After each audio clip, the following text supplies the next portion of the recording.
Bismillahirrahmanirrahim. Assalamu alaikum dear students. Welcome to the online NMDCAT session of Stars Academy Head Office Johor Town. Today we are going to start chemical equilibrium. हम देखेंगे कि chemical equilibrium क्या होता है, reactions की दो बड़ी types like reversible and irreversible reaction ये क्या होते हैं, फिर हम देखेंगे कि इक्विलिब्रियम कांस्टेंट क्या है और इक्विलिब्रियम कांस्टेंट से हम कौन कौन सी एप्लीकेशंस हासिल कर सकते हैं, उसके क्या क्या फ़वाइद हासिल हो सकते हैं। तो सबसे पहले हम स्टार्ट कर लेते हैं टर्म केमिकल इक्विलिब्रियम से और उसके अंदर रिएक्शंस को दो बड़ी क्लासेस में डिवाइड कर लेते हैं, यानी कि इर्रिवर्सिबल रिएक्शंस और रिवर्सिबल रिएक्शंस। तो सबसे पहले रिएक्शंस जिनकी मैं बात कर रहा हूं वो हैं इर्रिवर्सिबल रिएक्शंस। अच्छा, इर्रिवर्सिबल रिएक्शंस जैसा कि नाम से ही जाहिर है कि ये ऐसे रिएक्शंस होते हैं जो यूनिडायरेक्शनल होते हैं। तो इनके बारे में कुछ प्रॉपर्टीज सबसे पहले मैं लिख लेता हूं। याद रखना है कि इर्रिवर्सिबल रिएक्शंस जो हैं they are unidirectional reactions. For example, एक रिएक्टेंट है A और वो रिएक्ट कर रहा है and it forms a product B। एक जनरल रिएक्शन हमने मेंशन कर दिया। ये यूनिडायरेक्शनल रिएक्शन है and usually, not always, usually mention भी कर देते हैं, यूजुअली यहाँ पर जो प्रोडक्ट होता है इज मोर स्टेबल। इस तरह के रिएक्शंस में जो प्रोडक्ट होता है वो ज़्यादा स्टेबल होता है। आप इस तरह भी कह सकते हैं कि जो प्रोडक्ट्स हैं they never form reactants again.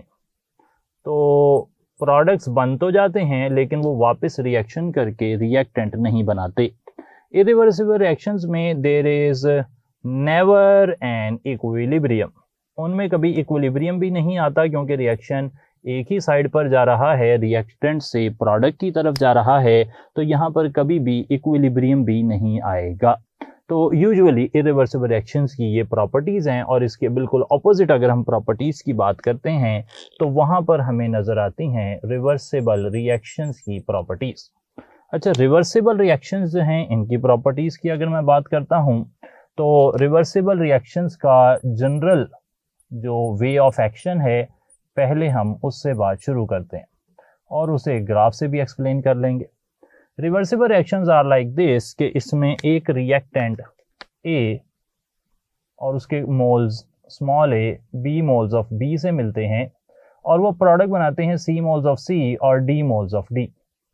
अच्छा, रिएक्टेंट से प्रोडक्ट बनने का जो रेट है उसका रेट कांस्टेंट KF और प्रोडक्ट से रिएक्टेंट बनने का जो रेट कांस्टेंट है उसे हम KR लिख देते हैं।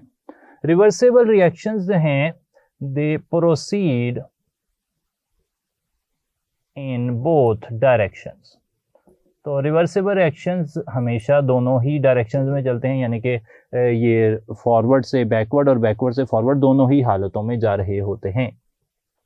एक बात ये भी आप कह सकते हैं कि प्रोडक्ट्स फॉर्म रिएक्टेंट्स। यहाँ पर प्रोडक्ट्स जो हैं वो रिएक्टेंट बना सकते हैं। इन रिएक्शंस में there is always an equilibrium. इन रिएक्शंस में हमेशा ही इक्विलिब्रियम आता है, कभी ना कभी, चाहे इक्विलिब्रियम टुवर्ड्स द राइट हो यानी कि प्रोडक्ट की कंसंट्रेशन ज़्यादा हो या इक्विलिब्रियम टुवर्ड्स द लेफ्ट हो यानी कि रिएक्टेंट की कंसंट्रेशन ज़्यादा हो, दोनों ही हालतों में इक्विलिब्रियम यहाँ पर आएगा। सही है जी बात। एक बात आपने और याद रख लेनी है कि यहाँ पर कभी भी रिएक्टेंट या प्रोडक्ट में से किसी की कंसंट्रेशन जीरो नहीं होगी, दोनों ही अंदर रिएक्शन मिक्सर में मौजूद रहेंगे। Irreversible reaction always have a dynamic equilibrium. जो इक्विलिब्रियम आता है वो होता है डायनामिक नेचर का। डायनामिक नेचर का मतलब है कि रिएक्शन स्टॉप नहीं होता बल्कि rate of forward and rate of reverse reaction बराबर हो जाते हैं जब इक्विलिब्रियम आता है। इस इंफॉर्मेशन को भी मेंशन कर लेते हैं कि रिवर्सिबल रिएक्शन में एट इक्विलिब्रियम, जब इक्विलिब्रियम आता है तो रिएक्शन ने स्टॉप नहीं होना बल्कि रेट ऑफ फॉरवर्ड और रेट ऑफ रिवर्स रिएक्शन ने बराबर हो जाना है। ना सिर्फ ये कि रेट ऑफ फॉरवर्ड और रेट ऑफ रिवर्स रिएक्शन बराबर हो जाएंगे बल्कि यहाँ पर जो rate constant of forward reaction है और rate constant of reverse reaction, इसकी रेशो भी बराबर हो जाएगी और इसी तरीके से कंसंट्रेशन ऑफ प्रोडक्ट और raise to power coefficient in balance chemical equation divided by concentration of reactant raise to power coefficient in balance chemical equation, ये भी बराबर हो जाएंगे और ये वैल्यू भी कांस्टेंट आएगी। जो चीज़ बराबर नहीं होती वो आपने याद रखना है कि यहाँ पे कंसंट्रेशन ऑफ रिएक्टेंट और कंसंट्रेशन ऑफ प्रोडक्ट हमेशा बराबर हो। किस डायरेक्शन में बराबर हो सकती है नो डाउट, लेकिन हमेशा बराबर हो ये ज़रूरी नहीं है। अगर यहाँ पर एक ग्राफ बना लिया जाए तो एक सवाल यहाँ पूछा जा सकता है जिससे हम इस आइडिया को क्लियर कर सकते हैं। सवाल इस तरह पूछा जा सकता है कि एक ग्राफ है और उस ग्राफ में एक्स एक्सिस पर टाइम है, जबकि वाई एक्सिस पर हमने प्लॉट कर दी है कंसंट्रेशन। ग्राफ इस तरह चल रहा है। एक ग्राफ है रिएक्टेंट की कंसंट्रेशन का, वो कम होता है और कांस्टेंट हो जाता है। एक प्रोडक्ट की कंसंट्रेशन का, वो बढ़ता है और कांस्टेंट हो जाता है। अच्छा, ये है प्रोडक्ट की कंसंट्रेशन फॉर एग्जांपल, और ये है रिएक्टेंट की कंसंट्रेशन। और यहाँ पर मैं 4 पॉइंट हाईलाइट कर लेता हूँ। एक पॉइंट है ये रहा, इसे नीचे मिला लेते हैं, इसे मैं 1 पॉइंट कह देता हूँ। एक पॉइंट थोड़ा सा आगे है और उस पॉइंट को मैं 2 कह देता हूँ। एक जहाँ पर ये दोनों कर्व्स मिल रही हैं उस पॉइंट को मैं 3 कह लेता हूँ। एक पॉइंट थोड़ा आगे है उसको मैं 4 कह लेता हूँ। और सवाल ये है कि which of the following, graph से पहले होना चाहिए लिखा लेकिन कोई नहीं, मसला नहीं है, विच of the following represents equilibrium stage. और ऑप्शन डेफिनेटली फिर हमारे हो जाएंगे A1 अल्फा, बीटा 2, चार्ली 3 और डेल्टा 4। यहाँ पे कौन सा ऐसा पॉइंट है जो इक्विलिब्रियम पॉइंट को डिस्क्राइब कर रहा है या स्टेट ऑफ डायनेमिक इक्विलिब्रियम को जस्टिफाई कर रहा है? यहाँ पे डायनेमिक इक्विलिब्रियम आ चुका है। तो आप समझते हैं कि जब डायनेमिक इक्विलिब्रियम आता है तो रेट ऑफ फॉरवर्ड और रेट ऑफ रिवर्स रिएक्शन बराबर हो जाते हैं, यानी कि जितना रिएक्टेंट प्रोडक्ट बना रहा है उतना ही प्रोडक्ट रिएक्टेंट भी बनाता है। तो ओवरऑल जो कंसंट्रेशन की रेशियो है वो कांस्टेंट हो जाती है। कंसंट्रेशन के अंदर फिर with the passage of time कोई चेंजिंग नहीं आती। तो आप कह देंगे कि ये चीज़ हमें नज़र आ रही है पॉइंट 4 पर। बाकी तीनों पॉइंट्स पर, यहाँ पर पॉइंट 3 पर concentration of reactant and product बराबर हैं, लेकिन हमने कहा था कि concentration of reactant and product बराबर होना ये कोई शर्त नहीं है इक्विलिब्रियम के आने की। इक्विलिब्रियम के आने की शर्त यह है कि रेट ऑफ चेंज जो है यानी कि रेट ऑफ रिएक्शन वो बराबर हो जाना चाहिए। अच्छा, एक बात यहाँ पर और देख लें कि जो इक्विलिब्रियम आता है ना रिवर्सिबल रिएक्शन में, तो वो जो इक्विलिब्रियम का आना है, इक्विलिब्रियम हमेशा एक क्लोज्ड सिस्टम में, क्लोज सिस्टम की प्रॉपर्टी होती है इक्विलिब्रियम। और इक्विलिब्रियम आने पर there is no macroscopic change. Equilibrium जब आ जाता है तो रिएक्शन में कोई बड़े पैमाने पर आम आंख से नजर आने वाली कोई तब्दीली नहीं होती। नो डाउट चेंजेस होंगे, लेकिन वो जो है वो रिवर्सिबल रिएक्शन माइक्रोस्कोपिकली हो रहे होते हैं। मैक्रोस्कोपिकली आपको लगता है कि सिस्टम जो है वो उसमें कोई चेंजिंग नहीं है। अच्छा, ये जो हमने यहाँ पर एक डेरिवेशन की हुई है जिसके फाइनल पॉइंट्स मैंने यहाँ लिखे हैं वो लॉ ऑफ मास एक्शन से निकाले जाते हैं। और लॉ ऑफ मास एक्शन के अंदर जो इक्विलिब्रियम कंसंट्रेशन, 2 बातें हैं वो हम देख लेनी चाहिए हमें। लॉ ऑफ मास एक्शन के अकॉर्डिंग एक इंफॉर्मेशन ये आपने याद रखनी है कि एक होता है equilibrium constant Kc। Equilibrium constant Kc की वैल्यू होती है, it is the ratio of concentration of product divided by concentration of reactant. ये वैल्यू जो है ना, इसे आप इक्विलिब्रियम कांस्टेंट कहते हैं। इक्विलिब्रियम कांस्टेंट की कुछ प्रॉपर्टीज हमारे जहन में रहनी चाहिए और बिल्कुल क्लियर होनी चाहिए। वो ये हैं कि इक्विलिब्रियम कांस्टेंट जो है ये इंडिपेंडेंट होता है। इसे हम आगे जाकर ली चैटली प्रिंसिपल में भी पढ़ेंगे। ये इंडिपेंडेंट होता है of concentration, of pressure, of volume, of number of moles and of catalyst as well. जो Kc है वो डिपेंड करता है, नो डाउट किसी चीज पर डिपेंड भी करेगा, और it depends upon reaction and temperature. अच्छा, अलग अलग रिएक्शंस के लिए तो डेफिनेटली Kc की वैल्यू अलग अलग होगी, और इसी तरीके से एक पर्टिकुलर रिएक्शन के लिए जब टेम्परेचर चेंज होगा तब भी इक्विलिब्रियम कांस्टेंट की वैल्यू चेंज होगी। इक्विलिब्रियम जो कांस्टेंट है Kc, उसके यूनिट्स की अगर बात की जाए तो उसके जो यूनिट्स होते हैं वो हमेशा होते हैं मोल पर डेसीमीटर क्यूब की पावर डेल्टा एन। अच्छा, यहाँ पर जो डेल्टा एन है वो क्या है? डेल्टा एन की वैल्यू यहाँ मेंशन कर लेते हैं। डेल्टा एन होता है number of moles of product minus number of moles of reactant. इस आइडिया को क्लियर करने के लिए एक और एमसीक्यू देख लेते हैं, और वो सवाल ये है कि for example we pose a question, और क्वेश्चन ये हो जाएगा कि which of the following reactions has units of Kc is equal to per mole decimetre cube. Per mole decimetre cube unit इनमें से किस रिएक्शन के लिए आपको देखने को मिलते हैं? अल्फा ऑप्शन है, मैं यहां पर मेंशन कर देता हूं कि 2 हाइड्रोजन फ्लोराइड मॉलिक्यूल्स वो रिवर्सिबल रिएक्शन करते हैं और हाइड्रोजन और फ्लोरीन बना देते हैं। बीटा ऑप्शन ये है कि हमारे पास मौजूद है नाइट्रोजन, और वो 3 मोल्स ऑफ हाइड्रोजन से मिलती है और बना देती है 2NH3। इसी तरीके से हमारे पास चार्ली ऑप्शन में है कि PCl3 प्लस Cl2 ये मिलकर PCl5 बना रहे हैं, और डेल्टा ऑप्शन है कि N2O4 डिकम्पोज हो रहा है और 2NO2 बन रहे हैं। एक बात यहां से मैं और भी वाज़ेह करता चलूं कि अगर number of moles of product और रिएक्टेंट बराबर होंगे तो Kc का यूनिट नहीं आएगा। तो ये जो पहला रिएक्शन हमने लिखा है इसमें number of moles of product और रिएक्टेंट बराबर हैं, तो यहां पर तो Kc का यूनिट आता ही नहीं है।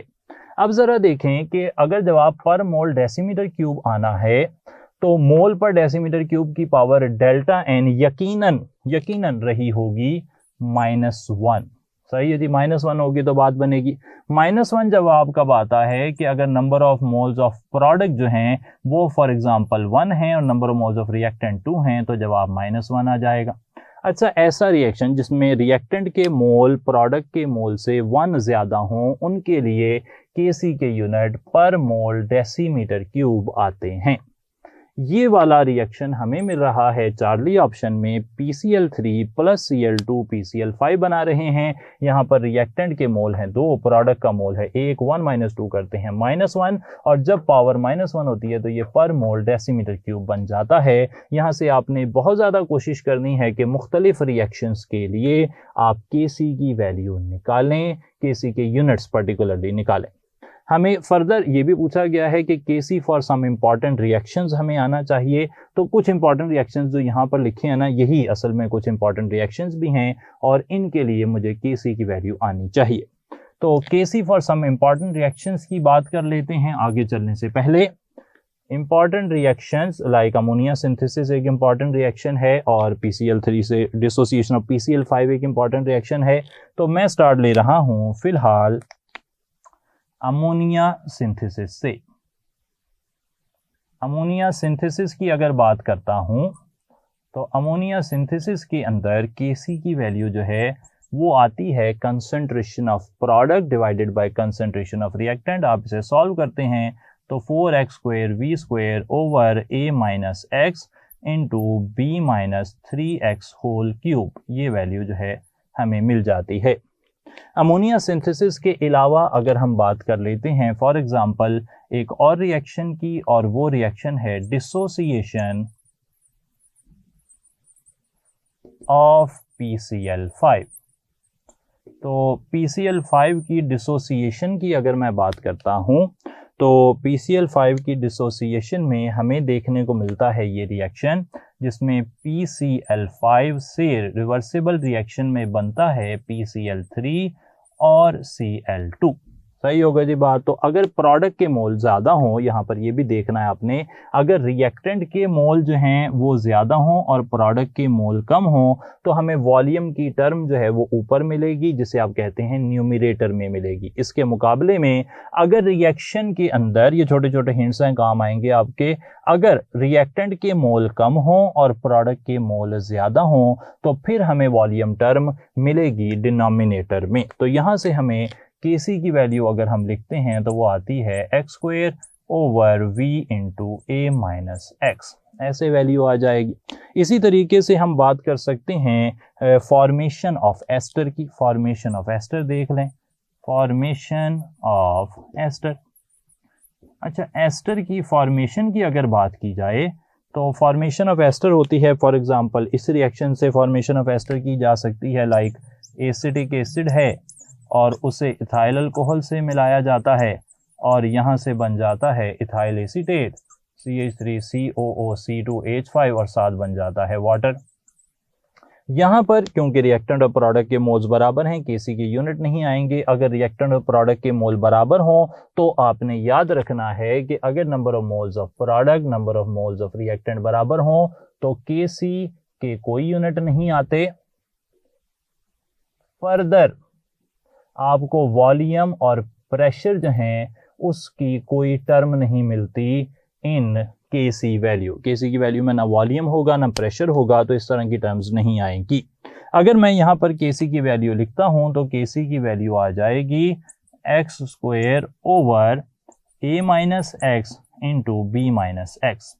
ये जो हम Kc की वैल्यूज निकाल रहे हैं ये हमारे काम आएंगी। अगर हमें यहाँ से कोई एग्जांपल आ जाती है, कोई न्यूमेरिकल टाइप का क्वेश्चन आ जाता है तो हमारे लिए ये चीज़ें बड़ी फ़ायदेमंद होंगी। एक और रिएक्शन देख लेते हैं और वो रिएक्शन है formation of N2O4, formation of NO2। अच्छा, NO2 आपके सामने मैंने रिएक्शन मेंशन किया है, NO2 बनता है N2O4 से। तो अगर मैं यहाँ पर Kc की वैल्यू लिखता हूँ तो Kc की वैल्यू, क्योंकि प्रोडक्ट के मोल ज़्यादा हैं, जब प्रोडक्ट के मोल ज़्यादा होते हैं तो हमें वॉल्यूम जो है वो मिलता है डिनोमिनेटर में। यही चीज़ आपने यहाँ पर भी देखी है और यही चीज़ अब आप दोबारा से देखने लगे हैं। तो ये हो जाएगी 4x² over v into a minus x. ये कुछ वैल्यूज आ गई इक्विलिब्रियम कांस्टेंट की, equilibrium constant for some important reactions. Equilibrium constant के हवाले से एक बात मैं सीख चुका हूं और वो ये है कि इक्विलिब्रियम कांस्टेंट Kc के यूनिट्स जो हैं वो number of moles of product और रिएक्टेंट पर डिपेंड करते हैं। और इक्विलिब्रियम कांस्टेंट का जो फार्मूला है, जो वैल्यू है, उसके अंदर वॉल्यूम की टर्म आएगी या नहीं, प्रेशर की टर्म आएगी या नहीं, इस बात का इन्हिसार भी इस बात पर है कि प्रोडक्ट के मोल ज़्यादा हैं या रिएक्टेंट के मोल ज़्यादा हैं।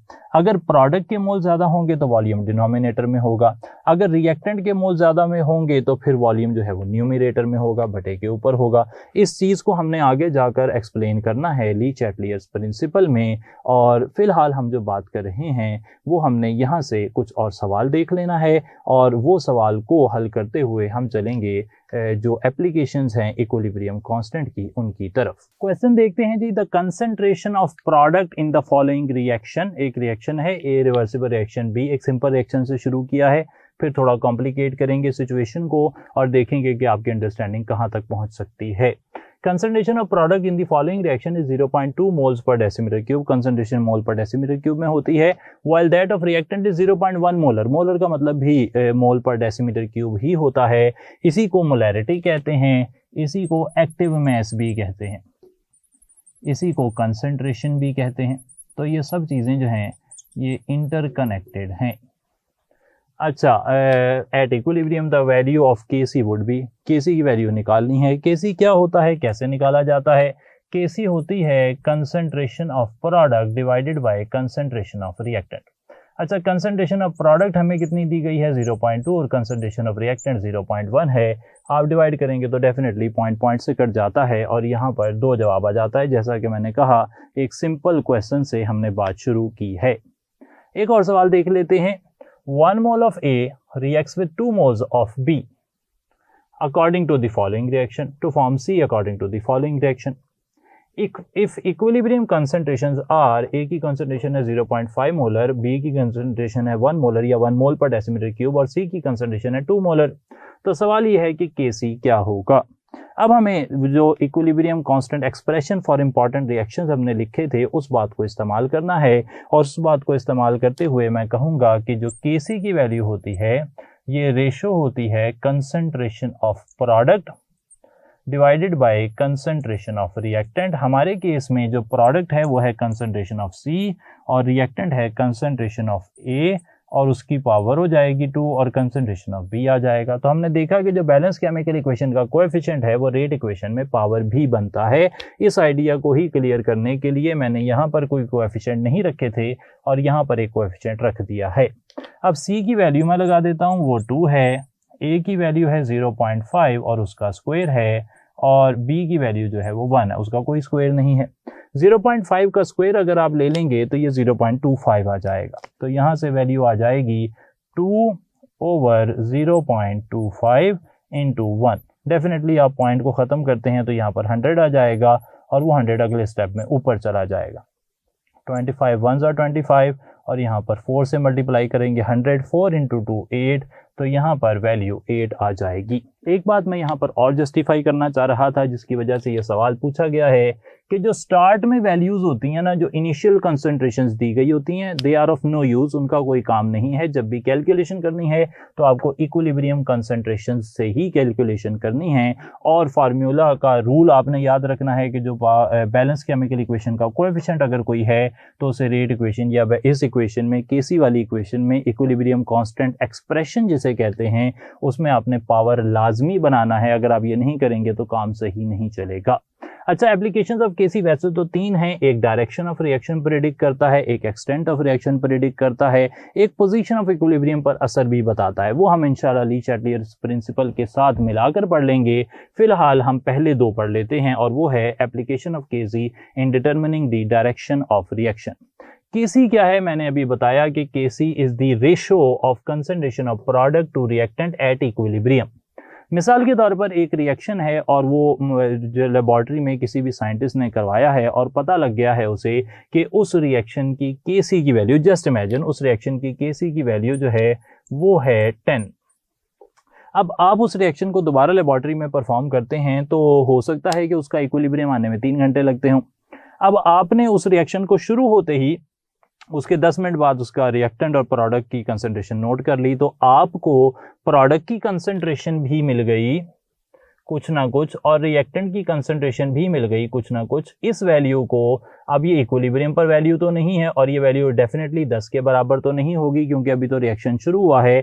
तो इस वैल्यू को the ratio of concentration of product to the concentration of reactant at any point other than equilibrium, इसे हम QC कह रहे हैं, just to make ourselves clear. सही है जी, तो हमने इसे QC कह दिया। तो अब QC जो है वो डेफिनेटली Kc के बराबर नहीं होगा, लेकिन QC की वैल्यू अब मैंने 10 मिनट बाद नोट की है, कोई और 20 मिनट बाद नोट कर रहा है, कोई 10 घंटे बाद नोट कर रहा है। अलग अलग लोगों का अलग अलग तरीका है। अब कोई आदमी के लिए ये वैल्यू QC की Kc के बराबर आएगी अगर उसने सही टाइम पे नोट की है, इक्विलिब्रियम आने के बाद नोट की है। कोई आदमी ऐसे होंगे जिनके लिए QC की वैल्यू Kc से कम आएगी, और कुछ लोग ऐसे भी होंगे जिन्होंने एक्सेस में अगर रिएक्टेंट डाला है, इक्विलिब्रियम को डिस्टर्ब किया है, तो फिर QC की वैल्यू Kc से ज्यादा भी आ सकती है। अच्छा, अब यहाँ पर अगर किसी रिएक्शन के लिए MCQs टाइप क्वेश्चन में वो हमें बताएगा, हम यहाँ पर एक मिसाल भी देखते हैं। तो अगर Kc और QC की वैल्यू सेम आ जाए तो इसका मतलब है कि रिएक्शन जो है इट इज़ एट इक्विलिब्रियम। अब ये फर्दर जो है इसमें कोई मैक्रोस्कोपिक चेंज नहीं आएगा और ये इसी हालत में रहने की कोशिश करेगा। ये भी हो सकता है कि Kc की वैल्यू QC से ज़्यादा हो, तो Kc की वैल्यू QC से ज़्यादा होगी। इसका क्या मतलब है, देख लें ज़रा। Kc क्या होता है, it is the ratio of concentration of product to the concentration of reactant at equilibrium.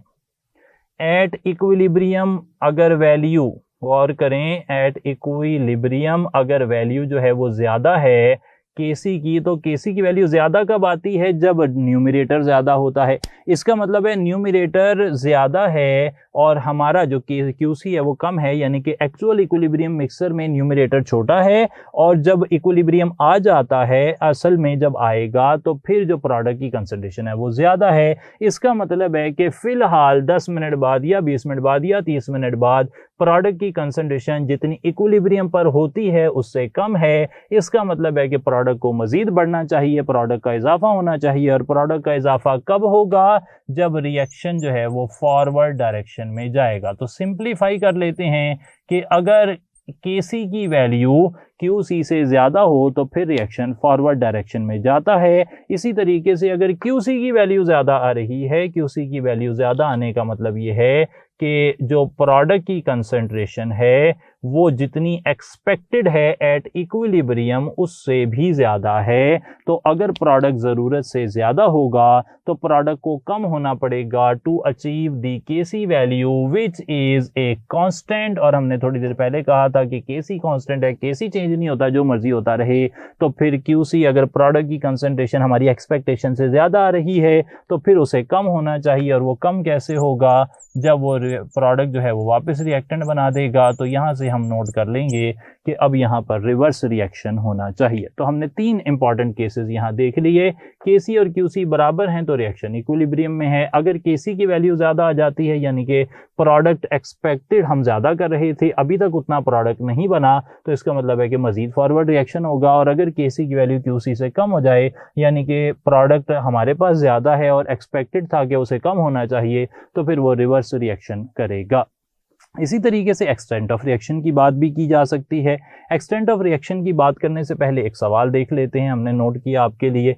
If Kc is equal to 4, एक रिएक्शन है उसके लिए Kc की वैल्यू 4 है, Kc कांस्टेंट होता है, ये सिर्फ और सिर्फ अलग अलग रिएक्शंस के लिए डिफरेंट होता है और टेम्परेचर डिपेंडेंट होता है, कंसंट्रेशन पे डिपेंड नहीं करता। एंड Qc इज 2.0, Qc हमने कहा इसे हम पोजीशन ऑफ इक्विलिब्रियम भी कहेंगे आगे जाकर, तो इसकी वैल्यू 2 है। For a reaction it means that, अब हमने कहा कि Qc की वैल्यू क्या है? कम है, Kc की वैल्यू ज़्यादा है। हमें पता है ऐसा कब होता है? जब प्रोडक्ट एक्चुअल में ज़्यादा होने चाहिए, अभी कम है। तो अभी कम है तो अब उन्हें क्या करना चाहिए? मजीद प्रोडक्ट बनाना चाहिए। मजीद प्रोडक्ट यानी कि फॉरवर्ड रिएक्शन होना चाहिए। तो ऑप्शन देखें, मोर रिएक्टेंट्स शुड फॉर्म, नहीं ये तो सही नहीं लग रहा। मोर रिएक्टेंट्स नहीं बनने चाहिए, क्योंकि मोर रिएक्टेंट्स बनेंगे तो वो तो रिवर्स रिएक्शन हो जाएगा। दूसरा देखें, more products should react, more product react करेंगे तो अगेन बैकवर्ड रिएक्शन होगा, तो ये भी सही नहीं लग रहा।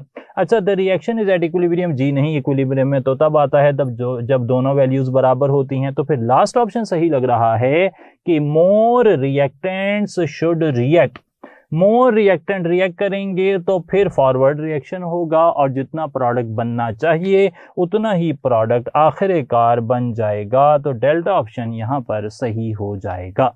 अच्छा, एक्सटेंट ऑफ रिएक्शन की अगर बात की जाए तो Kc की जो न्यूमेरिकल वैल्यू होती है ना, वो या तो बहुत ज़्यादा आ सकती है, लाइक अगर ओजोन के मॉलिक्यूल की बात की जाए तो इसकी जो डीकम्पोजिशन है ना, वो उसके लिए Kc की वैल्यू वेरी वेरी हाई आती है। और वेरी वेरी हाई वैल्यू के बारे में आपने याद रखना है कि अगर बहुत ज़्यादा वैल्यू आ जाएगी तो इसका मतलब है कि रिएक्शन जो है ना ऑलमोस्ट कंप्लीट है। जो पोजीशन ऑफ इक्विलिब्रियम है ऑलमोस्ट कंप्लीट है। ये जो पोजीशन ऑफ इक्विलिब्रियम की टर्म है इसे मैंने स्पेसिफिकली बचा कर रखा है नेक्स्ट लेक्चर के लिए।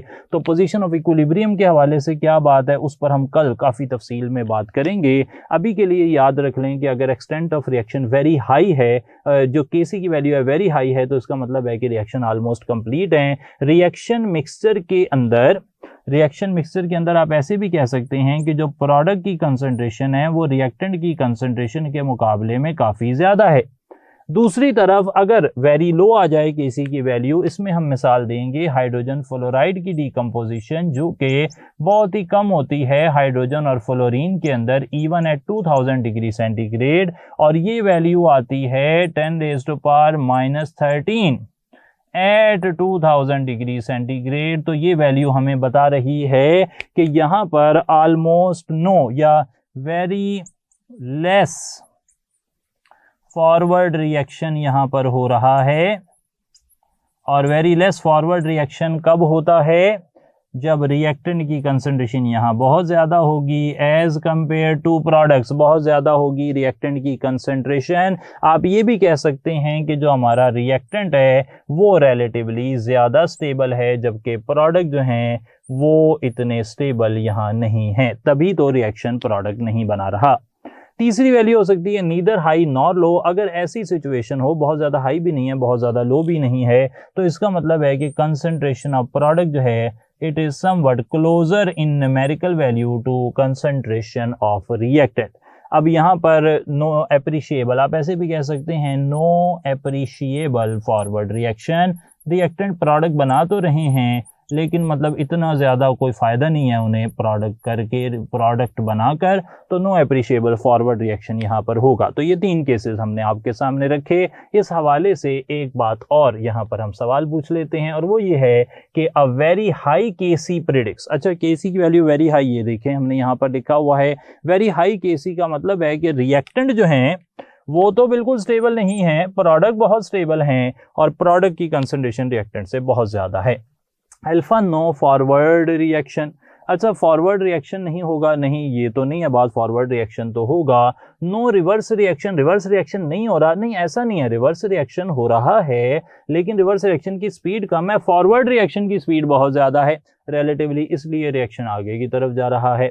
ऑलमोस्ट नेग्लिजिबल रिएक्शन, नहीं जी रिएक्शन तो हो रहा है, रिएक्शन हो रहा है, नेग्लिजिबल नहीं है, वो रिएक्शन हो रहा है, अपनी पेस है उसकी, जितनी भी पेस है उस पर हो रहा है। तो ये ना बीटा और चार्ली बड़े कंफ्यूजिंग ऑप्शन हो सकते थे, ये आपने ध्यान में रखना है कि जब भी इक्वली रिवर्सिबल रिएक्शन हो रहा है तो फॉरवर्ड रिएक्शन भी होता है, रिवर्स रिएक्शन भी होता है। नो नहीं कि आप कह सकते हैं कि हो ही नहीं रहा है, ऐसे तो नहीं होता, ऐसे तो इरिवर्सिबल रिएक्शन में होता है।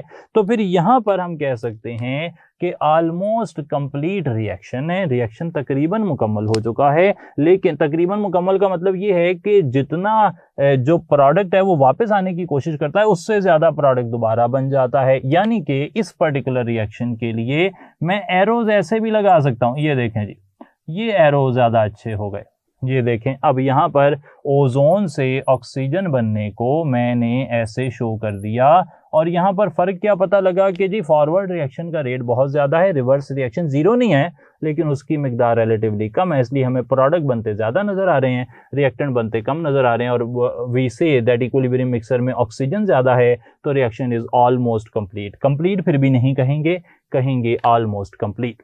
तो ये सारी बात में आज हमने फाइनल कर लिया है reversible irreversible reaction, state of dynamic equilibrium किस तरह आती है, साथ साथ हमने केसी की मुख्तलिफ रिएक्शंस की वैल्यूज़, यूनिट्स और साथ साथ देखा कि डायरेक्शन ऑफ रिएक्शन और एक्सटेंट ऑफ रिएक्शन पर किस तरह असर डालता है केसी की वैल्यू। पोजीशन ऑफ इक्विलिब्रियम पर हमने नहीं पढ़ा, वो इंशाल्लाह नेक्स्ट टाइम देखेंगे। और ये बात आपने याद रखनी है कि कंसंट्रेशन को एक्टिव मास भी कहते हैं, मोलैरिटी भी कहते हैं और इसके unit mole per decimetre cube होते हैं। मुख्तलिफ सवालों के साथ इंशाल्लाह नेक्स्ट टाइम फिर मुलाकात होगी। थैंक यू सो मच जी, अस्सलाम वालेकुम।